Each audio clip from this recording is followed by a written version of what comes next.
Turning to the Islamic Republic of Iran, where the Iranian Minister of Intelligence, Mahmoud Alavi, warned that unless the international sanctions imposed on his country are lifted, the Ayatollah regime may opt to develop a nuclear weapon.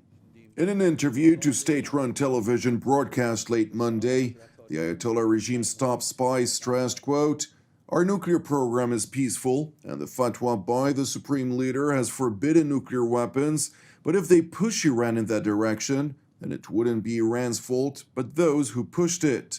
Minister Alavi further stressed, quote, "If a cat is cornered, it may show a kind of behavior that a free cat would not."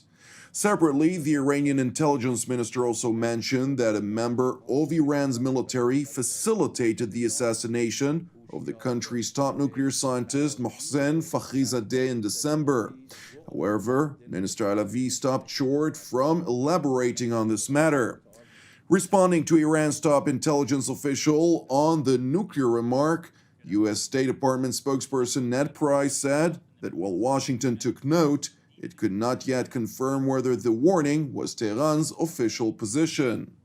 Well, it's not yet clear to us that Mahmoud Alavi was speaking for anyone but himself. I would say that we, of course, took note of those remarks. They are very concerning.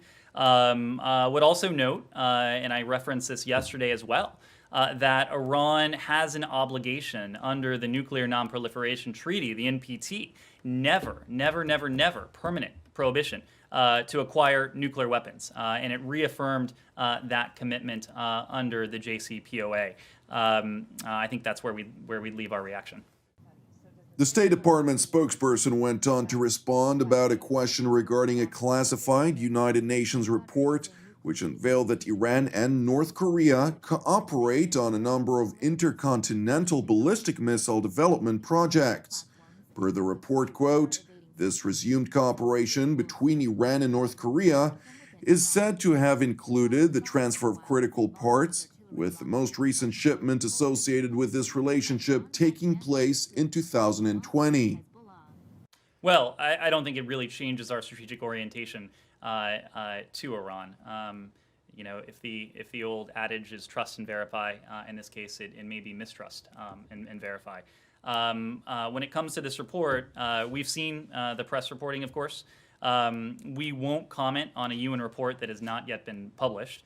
But it is true that we continue to use a variety of non-proliferation tools to work to prevent the further advancement of Iran's missile program and its ability to proliferate this technology to others, including North Korea.